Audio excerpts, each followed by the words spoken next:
Well, good morning from a sunny Burton Lazars in Leicestershire, and today we're going to do a nice little loop, sort of 60 miles or so, over the fields and the like, and yeah, hopefully have a nice time. So let's set off. This walk is a loop across fields and roads from Burton Lazars in Leicestershire. Starting outside St James's Church, I head northeast along the road and out of the village before taking a short detour through a nearby track. Then it's farm and fields eastward for a couple of miles towards tiny Stapleford.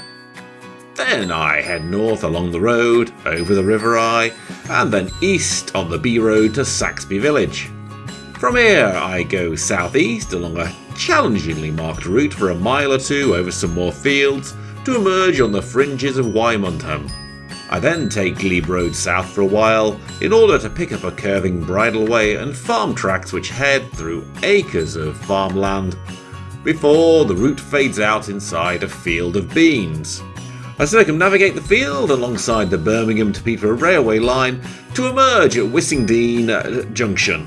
Then it's down the road south to the titular Whissendine village itself, but it's off the maps I had with me at this point. Luckily, I find a route just north of the village which brings me back onto a long field track westward. Then, as the path bifurcates, I go slightly off-piste past Sapcote Spinney before turning sharply west to pick up the field path back to Burton Lazars, where a short road walk brings me back to the church where I started from. So yeah, I was talking very quietly in my intro there, as it's only just after 7 o'clock on a Sunday morning here. I didn't think the dumb thing would be making a very loud recording in the middle of a sleepy little village. Although it's not that sleepy as it used to be. There's a lot of building work going on, expanding along the northern edge of the village, more or less merging it with Melton motorway. Now I'm out early today because it's forecast to be quite sunny and warm. But at the moment, I've got to say, I'm regretting not bringing an extra top. It's quite windy, it's about 10 degrees, and the sun hasn't really come out as of yet. So, trusting the weather forecast was right, and it is actually going to get warm later on, otherwise, yeah, it's going to be a bit of a chilly one. So yeah, we're along roads here for a little while, but then picking up a field route that I've done a few times before, heading sort of northeast towards a place called Stapleford.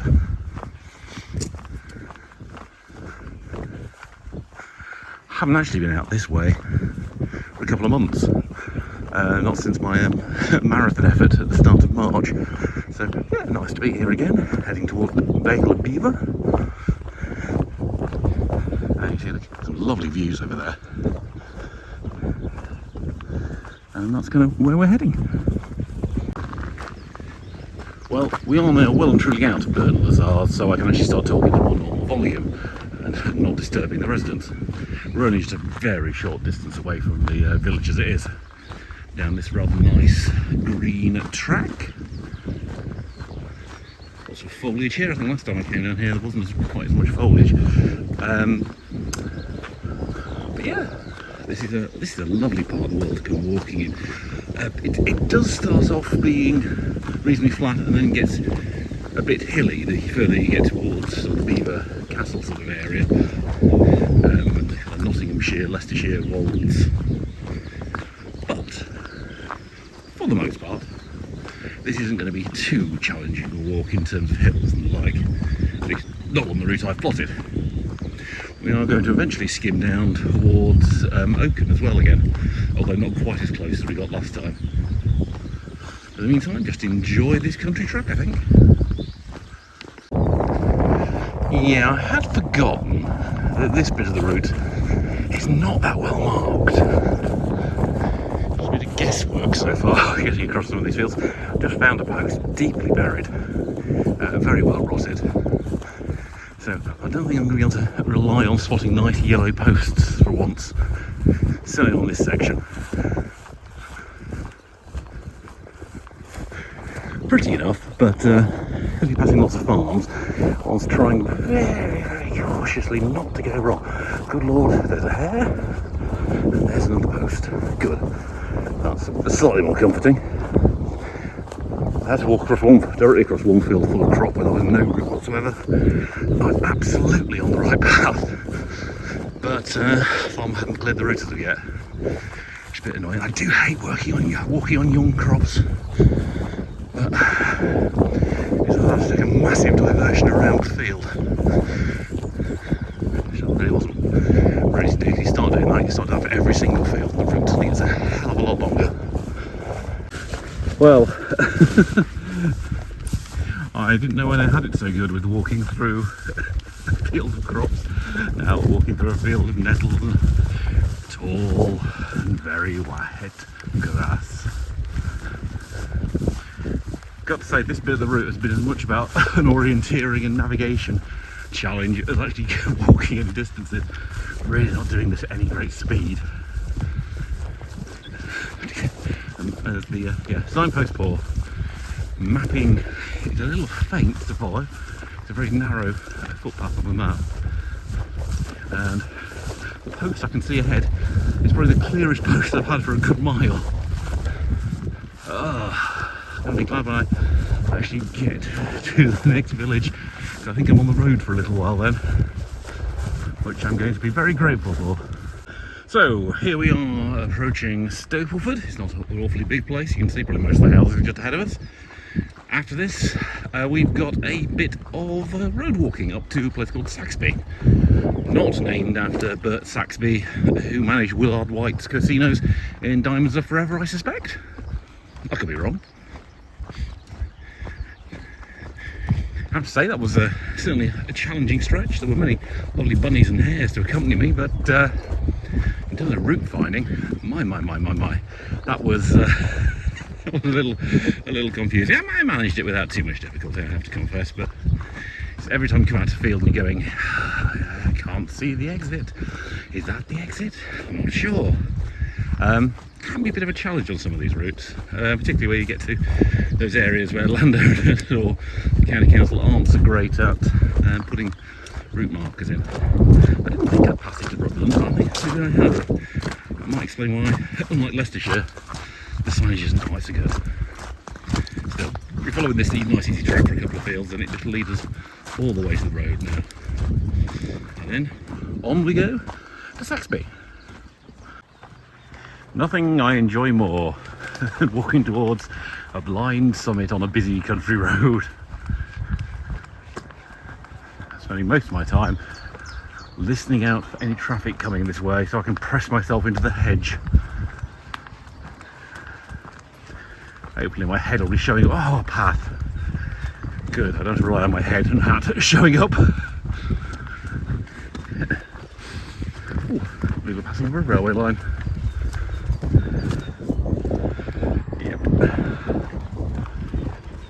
And also a big self-store unit to the left in tasteful orange, so they blend into the countryside in not the slightest. Oh, that was it for the path. Back I go to risking life and limb on the open road.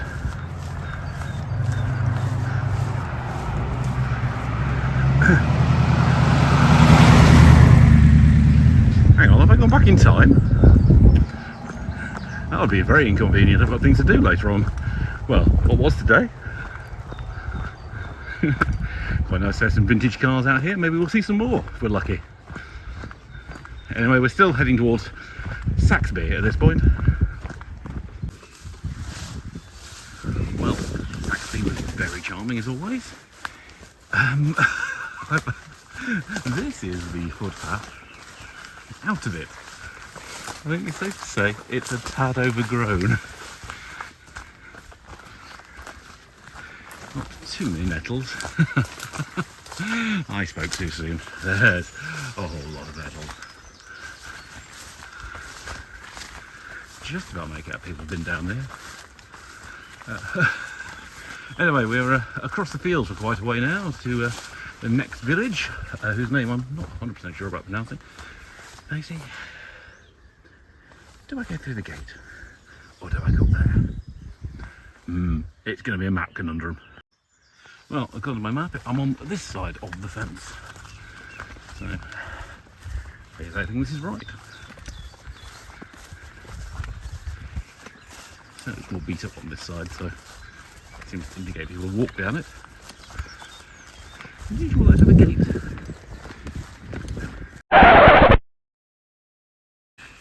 Well, I concluded, rightly or wrongly, it's this side of the fence. I did actually try to see if I could go along the other side, which is what my map seemed to indicate, but very rapidly came to a dead end. So, yes, this side of the fence is, oh look, up ahead of me, a lone but not very yellow walking post. Good. On the right course. Ooh, a few hills ahead of us it looks like. Yeah, well, on we go. This is an interesting field. I've just crossed about a dozen stiles and the route is just straight along here. However, what you can't see is this grass is absolutely covered in dew. On my trouser legs now, basically up to above my knees. Now I'm aware I'm not that tall, but I'm tall enough. So yeah, this is quite a soaking. I seem to remember this time last year I was doing a walk out of southern Leicestershire through rape fields with much the same effect. We hadn't really reached high summer, so it wasn't that dry. And last year wasn't ever that dry. It was dry enough to walk, but the crops were just saturated. So was I, after walking through them for a mile or so. So yeah, it's nice to see that sometimes experiences repeat themselves.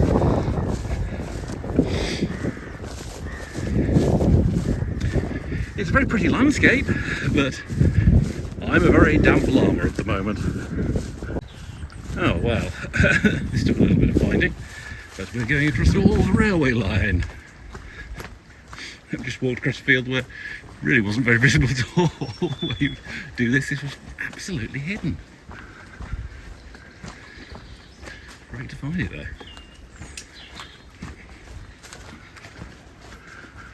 A post and a semi-abandoned thing. Well, I'm going to have have a look at the map now, because that really isn't very obvious, is it?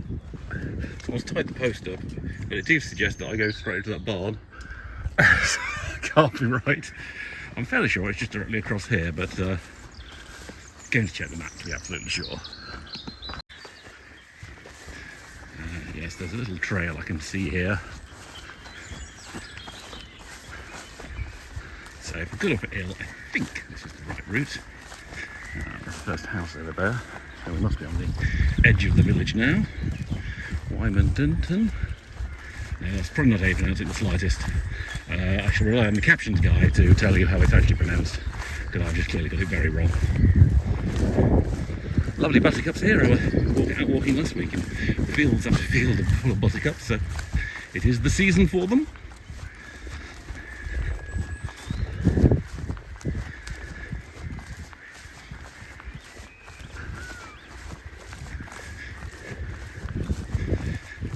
Here's hoping this trail actually leads to the next post and then into the next field, and after that into the village itself. So as it turns out, I decided not to spend too much time in the village over there, mainly because as I entered into it, the paths were in such a shocking state. I actually got stabbed by some thorns. There's a lot of new build there for the routes that allegedly would go across there on my map. I thought, you know what, just take a little detour a little further south down the road, and I can pick up this nice little bridleway. It will take me on to Whissendine eventually, which is my next village destination. As you can see, the sun has come out, although the wind is still quite prominent. At least for once, I'm not walking through a field deep in crop. Certainly the approach to the previous village, there was no route across a couple of fields in a row of crops, which does make it a bit challenging. And you don't want to damage it, but you've really got no other choice when you get dumped in the middle of a field and there's no obvious way around, short of taking massive detours every time.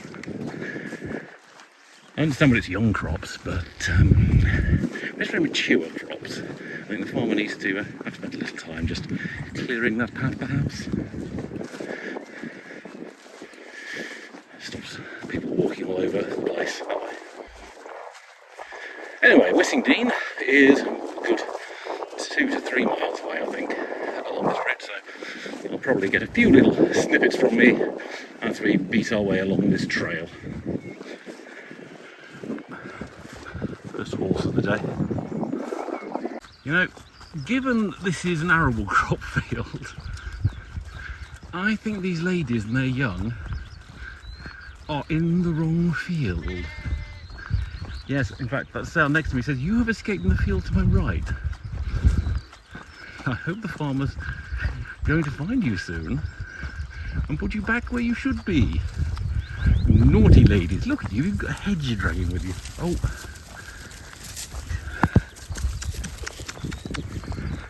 Naughty sheeps.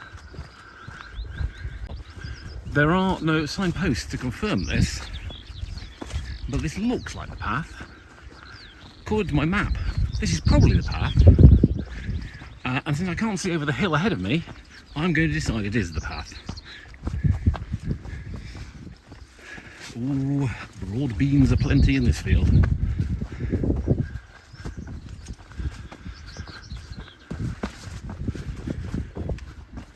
And also quite hard work because it's uphill.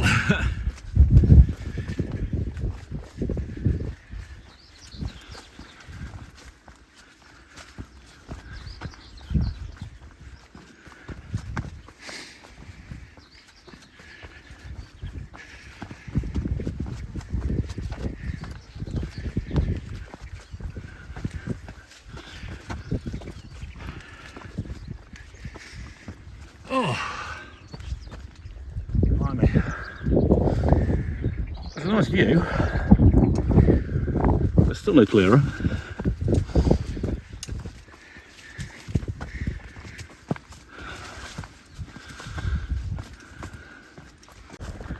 Currently walking the boundary of another field of peas.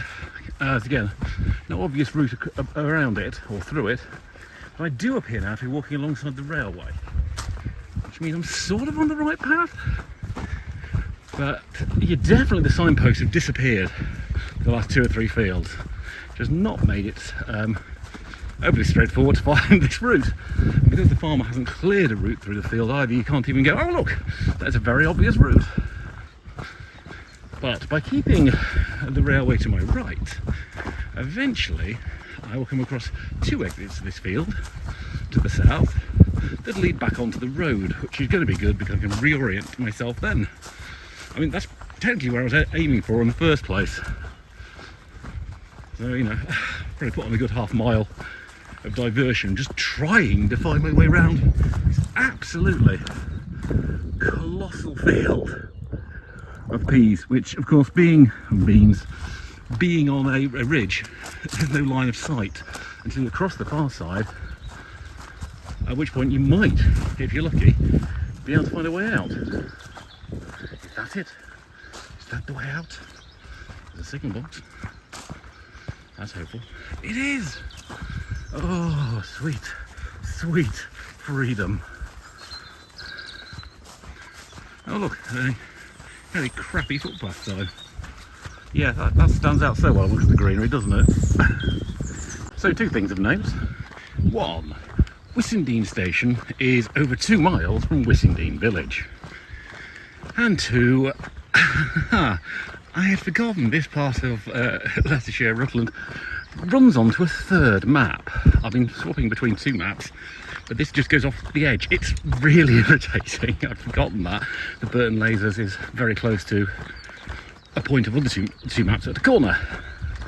So as such, I'm having to do some road following now rather than field, because I'm not 100% sure about taking the field paths without a map to follow, particularly after experiences earlier. So another mile though, Whissendine. Well, the good news is, with the aid of my little footpath app, I have managed to find a route just around the edge of Whissendine. I walked this actually a couple of years ago, just when I was visiting the village, so I've got a strong memory of the route. Luckily, it's actually quite well marked.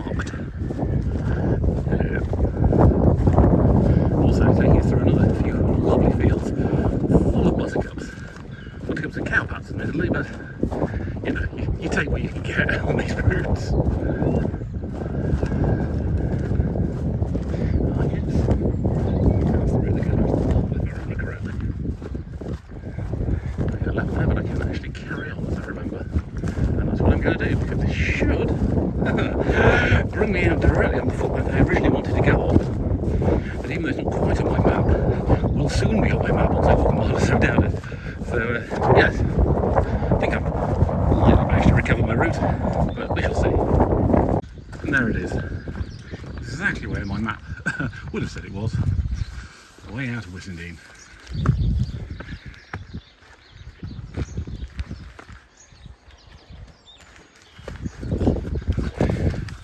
Oh, yes, unfortunately building on this bit as well.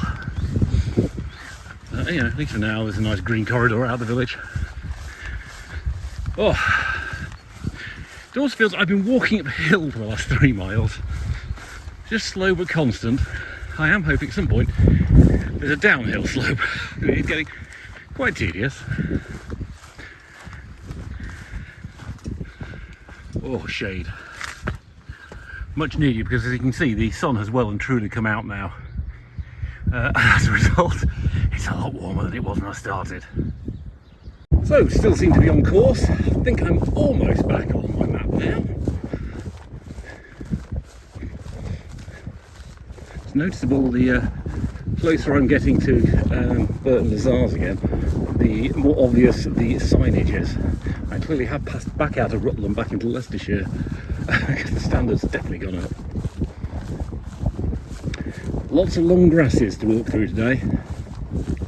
This is actually quite a shallow field by comparison to some of the ones I've been walking through. One thing I've noticed today though, I haven't met a single dog walker on the entire route. Now okay, I started out, not long after 7 o'clock this morning, but you know, it's now coming up to 11. I've been walking through villages and around the edge of villages where you normally find dog walkers. Not a single one. And yet, if you walk around the fields within sort of 5 miles of my home village, you can't help but fall over dog walkers all the time. So that's kind of a nice change, actually. I'm not having to dodge out the way as a frisky dog bounds past or straight through me at times.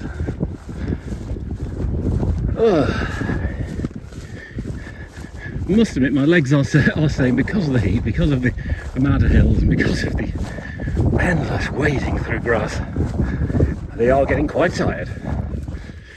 I don't want to tell them there's at least 2 miles still to go with this route, by my estimation. But you know, what's another half hour's walking between friends? I remember this bit ahead here, which when I walked it a few years ago. There's a very new bridge there at the end that I'm going to put in. It's a lovely bridge, one of the best ones I'd seen. I'll take a shot and insert it here, just to show you what it looks like. It's a very nice bridge, and there in the distance, I can just make out Burton Lazars again. Not much more than a mile and a half away, as the crow flies.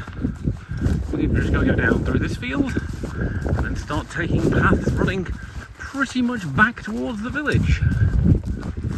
So all looking good as we come towards the end of today's increasingly warm walk.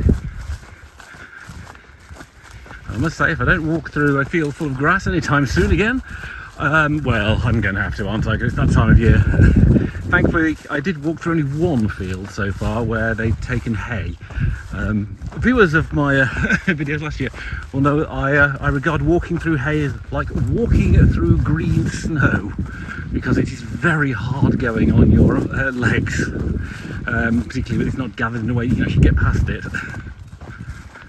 Looks pretty though, you know, looks kind of pretty to kick your way through it for the first few yards until you realise you've got an entire field to get across. Wading through a sea of grass. There's nothing quite like it. Oh, this is knackering. Well, it'll certainly give you pace if anyway, I suppose you walk slower. Famous last words. Having said I had not run into any dog walkers, just run into a chap walking 3 beautiful collies. I've been stuck talking to him for a good 20 minutes One of the friendliest chaps I have met out on the trail in a very long time. It's totally destroyed any chance I have of doing a decent time on this walk, because I forgot to stop my tracker. But you know what? Fabulous to have a conversation with someone. And he was a really nice guy as well. Lots of tales to tell. So, not quite as close as I expected to be to Burton Lazars by this point. Actually, I thought I'd actually be in my car by now, finished. And Mrs. Llama has just been texting me saying, "And where are you?" I sort of told her a rough finish time. So, I have to give her a ring in a minute. Look at this, you see? This is the first field I've walked through of crops that's actually got a properly killed back root. Which is good, I tell you, my legs, despite the nice 20-minute break I've had just standing and chatting, still pretty tired. As always, on this point of the journey, I'd like to remind you, if you've enjoyed this, please do give me a like. That helps the algorithms on YouTube and let other people find it. If you really enjoyed it, don't forget to subscribe to make sure you get all my walking videos and my shorts as well, because I always like to put a few walking shorts on as well most weeks. Well, this buttercup meadow is a lovely way to finish the field walking.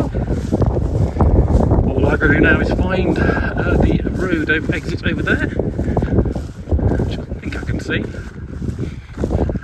and then walk a short distance back to Burton's church, and then we are done.